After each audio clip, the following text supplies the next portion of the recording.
పొద్దున్నుంచి ఎవరు రాలేదు, ఇది బేరం లేదు. ఈ సరుకులు కావాలి, ఎంతైతే చెప్పరా?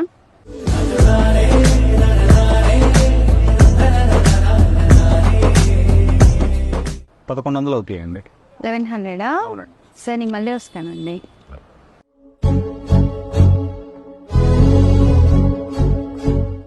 A few moments later. ఇందాక మీరు నాకు ఎంత చెప్పారండి? 1100 అండి. నేను మాటలో ఇవే 1050కి తీసుకొచ్చాను.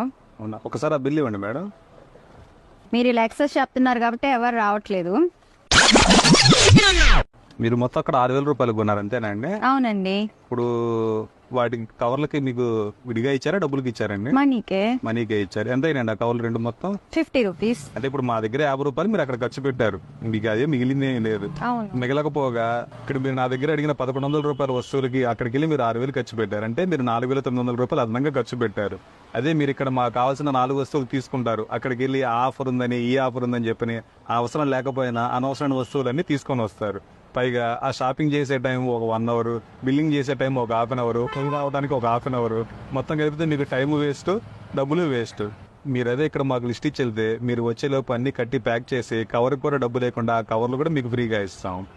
మీరు అదే రెగ్యులర్గా మా దగ్గరికి వస్తాను అనుకోండి, మీకు కావాలంటే క్రెడిట్ కూడా ఇస్తుంటాం. సరేనండి, ఈసారి నుంచి చిన్న వ్యాపారస్తుల దగ్గరే తీసుకుంటాను. మీరు చేసే ఈ చిన్న ఆలోచన మాలాంటి చిరు వ్యాపారస్తులు బతికిస్తుందండి. Be live, let live. Okay అండి.